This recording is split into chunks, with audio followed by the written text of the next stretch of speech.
The 3 chickens I'm going to be talking about in today's video may be the contender for the best 3 chickens of all time. In today's video, I'm going to be sharing my personal top 3 chicken breeds of all time in no particular order and putting them to the test. At the end of this video, I will be asking AI for its input on the subject. So without any further ado, let's begin.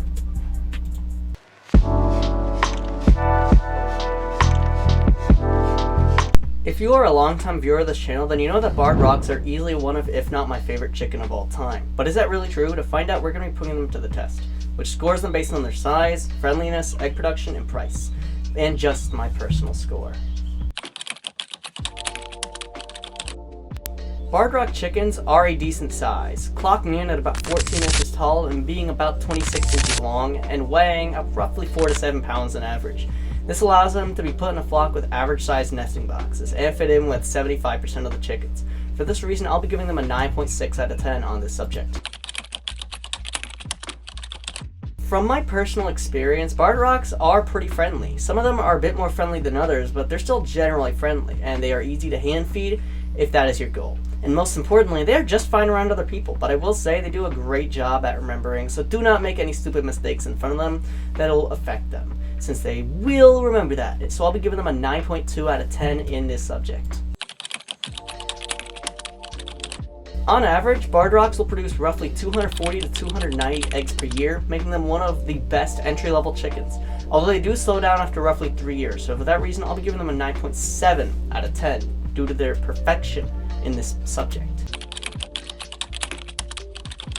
Now, as I said in other videos before, you could have the dream chicken like this one, but if it's too expensive, then people will most likely resort to more lower end chickens. Thankfully, barred rocks cost an average of $5.50 per chicken, which is low considering that they are more costly chickens. I will be giving them a 9 out of 10 here. If we add up these 4 scores and divide by 4, you'll find the average of 9.4 out of 10 as their final score, which puts them ahead of the game so far. But my personal adjusted score puts them a little bit higher at 9.64 out of 10, but because I'm personally a little bit more biased towards these chickens, I will not be counting that. We'll just be going off of the average, because my calculator never lies, but I sure can sometimes about these, so yeah.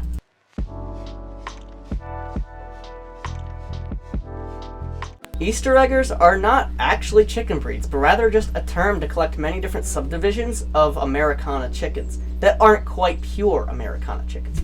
Let's jump right into this review.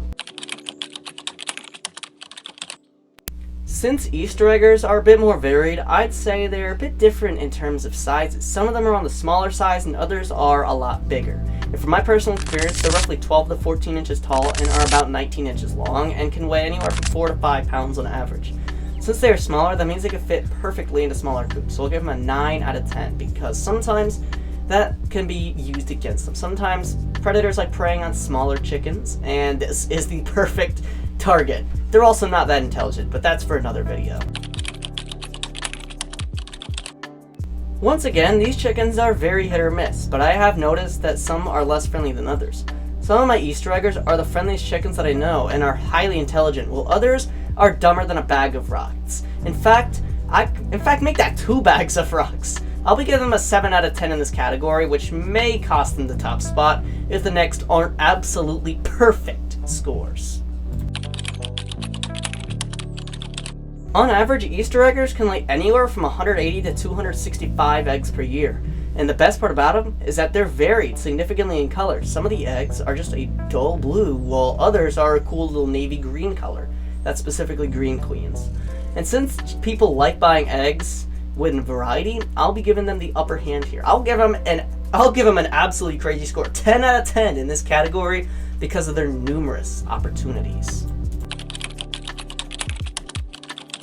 In mind, the price can sometimes ruin the chicken for some people, but thankfully these guys are fairly inexpensive, usually coming in the $4 to $8 price range, depending on who you get them from. So for this category, I'll be giving them a 9.5 out of 10, because sometimes they're a little bit more costly than they have to be, but generally they're not that expensive. So they're not going to be draining your wallet unless you buy a huge amount of them, and if you buy a big amount of them, they might even lower the price for some hatcheries too. Doing similar math to the first piece, we can determine that their average score is 8.9 out of 10. And if you use my personal average, it would bump right back up to a 9.23 out of 10. But obviously, that's a little bit more biased, so we're going to go 8.9 out of 10 again. But either way, they're still lacking some categories, which puts them in the last place. But they can still get in second place if the next breed is just alright.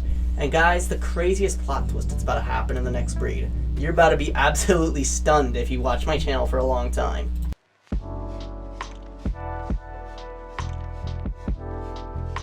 The buff Orpington is a perfect contender for the #1 spot on this list due to their simplicity, but also their strength in other categories. So without any further ado, let's begin talking about this chicken breed and do a quick little review on it. On average, buff Orpingtons are generally about 15 inches tall and are roughly 28 inches long and weigh anywhere from about 5 to 8 pounds. This gives them similar advantages to the previously discussed chickens. In my opinion, I'll be giving them a 9.4 out of 10 in this category because of this very reason. If you watch any of my videos, then you will know buff Orpingtons have a ton of advantages, especially in this category. There is a real reason why I'm going to be giving them a 9.8 out of 10 in this category, and it is because they are the friendliest chickens on this list, which is, fully deserved. If you go anywhere and see a buff Orpington, they will not really run away from you, and you'll actually be accepted as part of the flock, which I think is absolutely insane when you come to think about it. Compared to barred rocks, their egg production is a bit more mediocre, but not as low as Google says. If they say they lay about 180 eggs a year, but from personal experience, I can safely say that number is likely a bit closer to 250, which is still a ton of eggs being produced every single year, so I'll be giving them a 9 out of 10 in this category. Not the biggest, but also not the smallest amount of eggs laid every year. I'll take 250, 250, that's a lot of eggs, man. That can get you a lot of money if you're going to be selling the eggs, you know? This is one of the reasons why I highly push this chicken in my videos, and it is because of their great price. On average, they cost roughly $5 to $7, which is right on par with the price range that the rest of the chickens on this list have. So I'll be giving them a 9.1 out of 10 in this category because it's fairly average for a lower end chicken breed. It's very entry level, but it's also a great thing because 9.1 out of 10, that's not a bad score, you know? That's perfect. Doing the same math equation, you can quickly find the average is 9.3 out of 10. My adjusted review is 9.62 out of 10, but since I do have bias towards this chicken, I, of course, decided to adjust it a bit. And guys, you have just experienced history here. I've done like 10 similar videos to this, and never have I ever placed the buff Orpingtons anywhere below the #1 spot, or even thought about putting them below that. Like, if you see a video titled Top 10 Best Chickens of All Time by me, you would expect the buff Orpingtons to be right at the #1 spot. But here we are with the buff Orpingtons at the #2 spot for the first time in history. This is crazy. Now, let's see what AI thinks about this, because AI is just a little bit different than us. Alright, so right now we are in ChatGPT. We're about to ask them, instead of for a top 3, we're going to ask them for a top 5, and we're going to ask them if we can have a reasoning behind it. So let's watch and see what AI has to offer for chickens.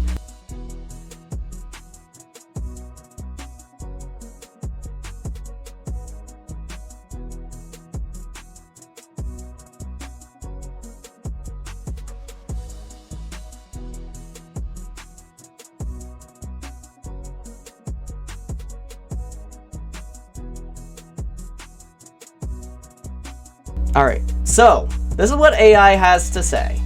#1, Rhode Island Red. Alright, it really depends on if you're a beginner for this one.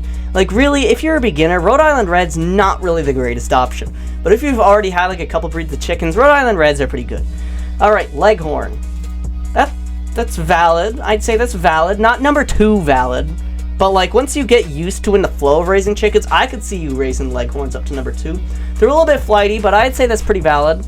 Sussex, that shouldn't be anywhere near a top 5, but let's see what it has to offer. How is this going to be an aesthetic chicken breed? I do not want to know. #4, Barred Rock. That, I think it should be a little bit higher, but I will respect that.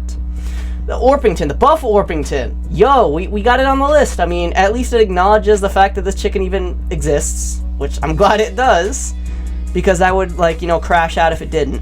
But I'd say this is valid, as long as you've had a little bit of experience. I'd put a couple more, but because I asked for the best breeds available on the market, I think it gave me a valid list. not for beginners, but it just gave me like, a valid list as to what it is. So I think this is actually pretty valid if you've already had a little bit of experience. Not so much if you don't have any experience. Let me just say that. Before we end, don't forget to click the like and subscribe button, and be sure to check out this video right about here, which shows you how to take care of your chickens in the winter. Happy holidays, everybody, and I'll be seeing you on Sunday, which this video's been delayed, so that's tomorrow.